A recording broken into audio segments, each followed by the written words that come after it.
Hi hello నమస్తే, నేను మీ singer and anchor శృతి పటేల్.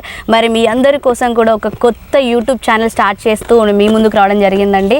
ఏం ఛానల్ అని అందరికీ కూడా ఆలోచన ఉంటుంది. సో చాలామంది కళాకారులు ఉన్నారండి, ఎంతోమంది మనం చూస్తుంటే పొద్దున్న లేస్తే మనకి ఎంతోమంది కళాకారులు మనం చూస్తూనే ఉంటాం.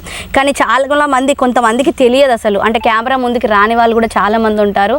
సో ఈరోజు అందరినీ కూడా మీ ముందుకు తీసుకొచ్చి వాళ్ళ లోపల ఉన్న టాలెంట్ని మీ అందరికీ కూడా ఇంట్రడ్యూస్ చేయడానికి శృతి స్టార్ అనే ఒక అద్భుతమైన యూట్యూబ్ ఛానల్తో మేము మీ ముందుకు రావడం జరిగింది.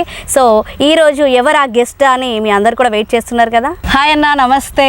నమస్తే అమ్మా, ఎలా ఉన్నావు? బాగున్నాను.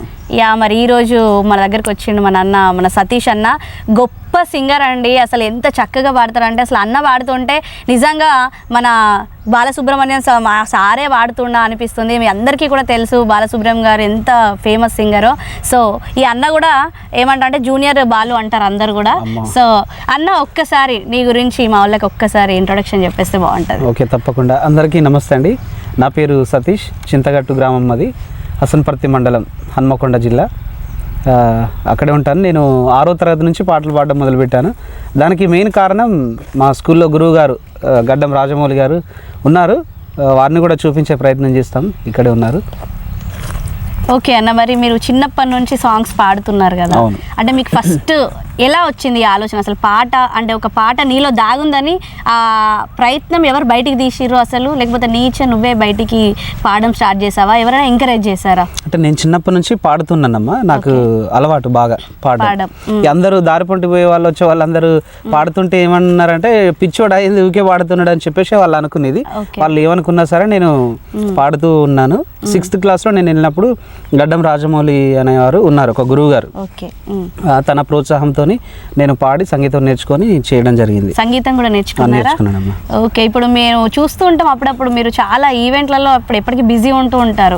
అసలు అప్పుడప్పుడు స్టేజ్ మీద ఇలా సాంగ్ వినబడితే ఏంటి సింగర్ ఎవరు అనేసరికి చూసేసరికి మా సతీష్ అని అసలు నిజంగా ఏదో CD టెలికాస్ట్ చేసిర్రా అనిపిస్తుంది. అంత ఒరిజినల్గా ఉంటుందండి మీ వాయిస్. సో ఫస్ట్ మీకు నచ్చిన పాటతోని ఈ యొక్క షో స్టార్ట్ చేద్దాం, ఓకేనా? తప్పకుండా. చిన్నప్పుడు సుస్వాగతం సినిమా నుంచి ఆలయాన హారతిలో చాలా గొప్ప పాట. అవును, మా కోసం ఒక్కసారి. తప్పకుండా.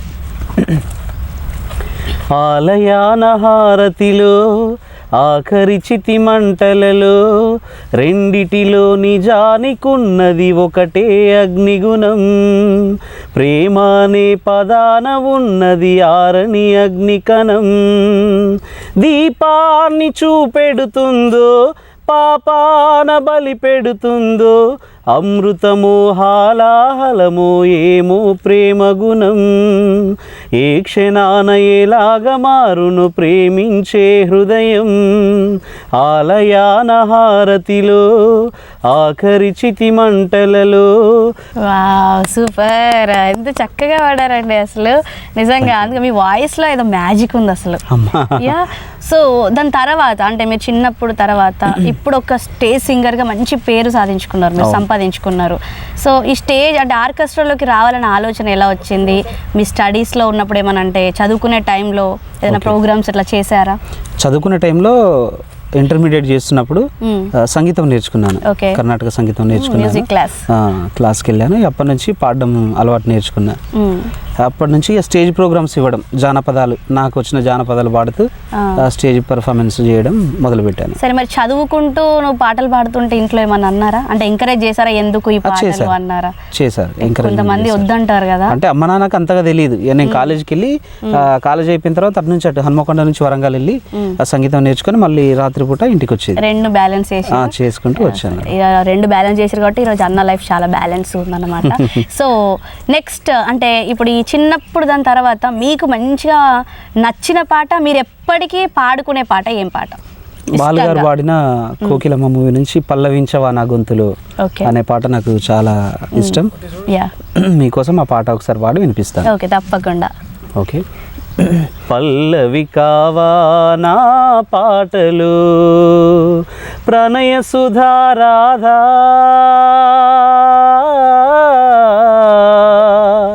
నా బ్రతుకు నీది కాదా, పల్లవించవా నా గొంతులో, పల్లవి కావా నా పాటలు. Wow super. ఎస్, ఎంత చక్కగా పాడుతున్నారండి, అసలు నిజంగా వింటుంటే వినాలనిపిస్తుంది. సో ఇలా సినిమా సాంగ్స్ కాకుండా ఫోక్ కూడా మీరు జానపదాలు అన్నారు కదా ఇందాక, అంటే జానపదం పాడుతూ చదువుకున్నాను అని అన్నారు కదా. సో జానపదం అంటే మా ప్రేక్షకులకి ఇంకా చాలా ప్రాణం అన్నమాట. సో మన సతీష్ అన్న నోట జానపదానికి రెడీయా?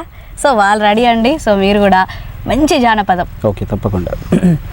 పండు వెన్నెల పల్లె నిండా రాలుతుంటే మనసు నిండి పొంగుతుంటది, పల్లె తల్లిని వీడి రానంటది, బ్రతుకు తెరువు లేక పొలిమేర దాటంగా గుండె ఆగినట్టుగుంటది, నా కాలు కదలలేనంటది, ఎట్ట వెళ్ళనమ్మ నేను నీ ఒడిలో నా ఒదిగి ఉంటాను, పండు వెన్నెల పల్లె నిండా రాలుతుంటే మనసు నిండి పొంగుతుంటది, పల్లె తల్లిని వీడి రానంటది, బ్రతుకు తెరువు లేక పొలిమేర దాటంగా గుండె ఆగినట్టుగుంటది, నా కాలు కదలలేనంటది, తానానే నారే నారే నారే నానో, తరే నారే నారే నారే నానో. సూపర్, చాలా చాలా సూపర్గా ఉన్నాయి అసలు. జానపదంకి అంటే చాలామంది అంటుంటారు సినిమా పాటలు పాడే వాళ్ళకి ఫోక్ పాడరాదు, పాడలేరు అంటారు, కానీ ఎవరండి అన్నది? ఇక్కడ చూడండి, ఇక్కడ మన దగ్గరనే ఉన్నాడు అన్న, అటు సినిమా సాంగ్స్ ఇటు ఫోక్ సాంగ్స్ అదరగొట్టేస్తున్నాడు. ఓకే అన్న, మరి మీరు స్టడీ అయిపోయిన తర్వాత ఇప్పుడు ఈ యొక్క పాటల ప్రయాణం అనేది మీకు స్టార్ట్ అయిపోయింది. సో మెల్లగా ఆర్కెస్ట్రాకి ఎలా రావడం జరిగింది? మరి ఈ పాటల ప్రయాణంలో ముందుగా మిమ్మల్ని గుర్తించి ఆర్కెస్ట్రా ప్రోగ్రామ్స్కి అవకాశం ఇచ్చిన వాళ్ళు ఎవరు? అసలు ఎలా స్టార్ట్ అయింది ఈ జర్నీ? ఓకే, నేను జానపదాలు పాడుతూ ఉండేవాడిని కాబట్టి ఆ జానపదాలు అంటే రేరుగా వస్తాయి కదమ్మా, నెలకు 1, 2 అట్లా వస్తూ ఉండేది, దానివల్ల కుటుంబ పోషణ భారంగా ఉండేది. కాబట్టి దీంతో పాటు సినిమా పాటలు కూడా పాడి ఆర్కెస్ట్రా ఈవెంట్ చేస్తే బాగుంటుంది కదా, కొంచెం బిజీ ఉండొచ్చు అనేది కొందరు స్నేహితులు అంటే అడ్వైస్ ఇచ్చారనమాట. అందుకోసమే నేను ఇందులోకి రావడం జరిగింది. సో మీకు నచ్చిన ఇంకో అద్భుతమైన పాట? ఓకే, మీకు బాగా పేరు తెచ్చిన పాట, అంటే స్టేజ్ పైన ఈ పాట పాడితే సతీష్ ఉంటే ఈ పాట పాడతారు, ఈ పాట పాడాలంటే సతీషే అనే ఒక సాంగ్ అయితే ఉంటుంది ప్రతి మనిషికి. సో అట్లా మీకు ఎలాంటి song? You are the brand for that song. Rowdy Alludu చిత్రం నుంచి చిలుకా క్షేమమా. ఓ సూపర్ సాంగ్. అయ్యా, చిలుకా క్షేమమా కులుకా కుశలమా, చిలుకా క్షేమమా కులుకా కుశలమా, తెలుపుమా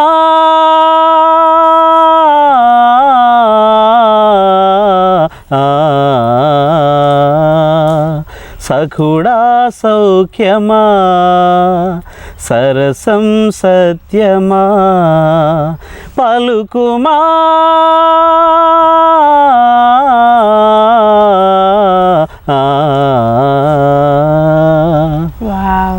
చాలా చాలా బాగుందన్న.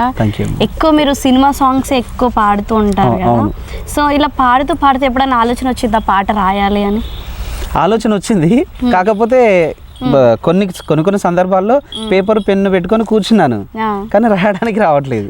కానీ ప్రయత్నం చేస్తున్నాను. పాట కంపల్సరీ మీ నోటి నుంచి కూడా మేము వింటాము, మీ సొంత పాటను కూడా. సో అమ్మకి డెడికేట్ చేస్తూ ఒక మంచి పాట పాడతారా? ఓకే, తప్పకుండా. కమ్మనైన అమ్మ పాట వింటే ఎంత మధురమో, మనసుకు కాదు మరువతరము, కమ్మనైన అమ్మ పాట వింటే ఎంత మధురమో, మనసుకు కాదు మరువతరము, కమ్మనైన అమ్మ పాట వింటే ఎంత మధురమో, మనసుకు కాదు మరువతరము.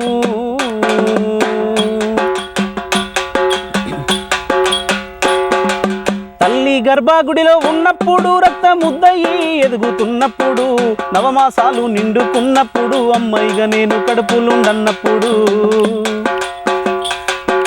కత్తి మీద సాము చేసినట్టుగా కొండంత నొప్పులు అమ్మ తీసుకుంటూ జన్మనిచ్చి కొత్త లోకాన్ని చూపెట్టి సచ్చిన శివమోలే సొమ్మసిల్లునమ్మా. అమ్మంటే ఎంత గొప్పదో బ్రహ్మకైనా వర్ణించవశమౌన. ఎన్ని జన్మాలున్న కవులు కలములు అమ్మ ప్రేమను రాసిన తరుగునా. పొద్దున లేచి నీ నామములు దలచి నిన్ను పూజించిన నీ రుణము తీరున అమ్మా. కమ్మనైన అమ్మ పాట వింటే ఎంత మధురమో, మనసుకు కాదు మరువతరము. వావ్, నిజంగా చాలా చాలా సూపర్ అన్న. ఎందుకంటే ఈ పాటలో చాలా అర్థం ఉంటుంది. అవును, చాలా అంటే చాలా. ఈ పాట ఇప్పటికీ ఇష్టపడిన వాళ్ళైతే ఎవరు ఉండరు. అమ్మ అంటే ప్రతి ఒక్కరికి కూడా దైవంతో సమానం. సో ఈ సాంగ్ వచ్చేసి అందరు అమ్మలకి మేము డెడికేట్ చేస్తున్నాము. ఈ అమ్మ సతీష్ అన్న చాలా సూపర్గా పాడారు. ఎస్ అన్న, చాలా అద్భుతంగా పాడుతున్నావు అసలు. సో ఇప్పుడు మీరు మెలోడీ ఎక్కువ పాడతారు కదా. అవును. సో మెలోడీలో అంటే మీకు డ్యూయట్ సాంగ్స్ అలా ఇలా అందరు కూడా మీకు సపోర్ట్ చేస్తూ ఉంటారు కదా ఆర్కెస్ట్రాలో. సో మీకు నచ్చిన the best melody song? So ఇది వదినకి డెడికేట్ చేస్తే బాగుంటుంది ఐ ఫీల్. సో వదిన గారికి సో మా సతీష్ అన్న ఏ సాంగ్ డెడికేట్ చేస్తారు చూద్దామా? ఎస్, తప్పకుండా. నీరాజనం చిత్రం నుంచి నిన్ను చూడక నేనుండలేను. ఓహో ఆహా ఆహా ఓహో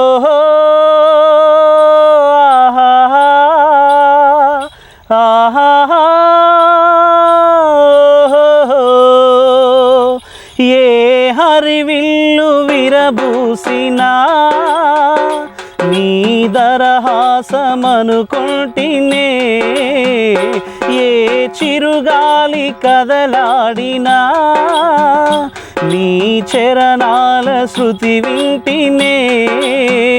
నీ ప్రతిరాకలు ఎన్ని శశిరేఖలు, నీ ప్రతిరాకలు ఎన్ని శశిరేఖలు, నిన్ను చూడక నేనుండలేను, నిన్ను చూడక నేనుండలేను.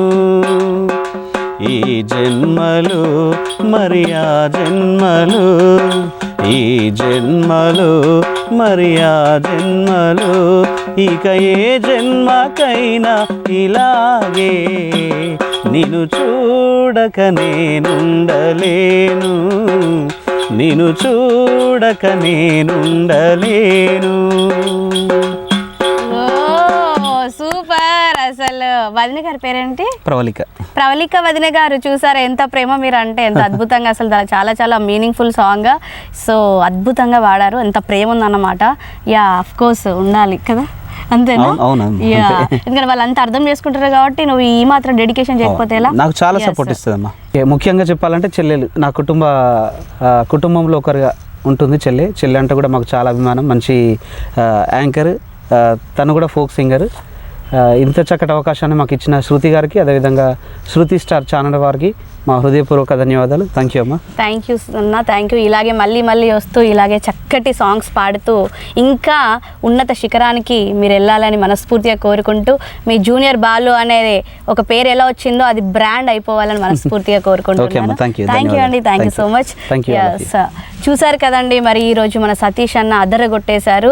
సో ఇంకా చాలామంది సింగర్స్ని ఇంట్రడ్యూస్ చేయడమే మా శృతి స్టార్ అనే ఛానల్ యొక్క ప్రయత్నం. సో నెక్స్ట్ ఎపిసోడ్లో మరో అద్భుతమైన సెలబ్రిటీతో మీ ముందుకు రావడం జరుగుతుంది. సో కేవలము మన ఛానల్ యొక్క ఇంపార్టెన్స్ ఏంటంటే సెలబ్రిటీస్ని ఎప్పటికీ అందరు ఫేమస్ చేస్తూనే ఉంటారండి, కానీ మామూలు కళాకారులను కూడా సెలబ్రిటీ లెవెల్లో చూడమే ఈ యొక్క శృతి స్టార్ యొక్క గొప్ప ఉద్దేశం. సో అందరు కూడా సపోర్ట్ చేస్తారని మనస్ఫూర్తిగా కోరుకుంటూ, your singer and anchor Shruti Patel.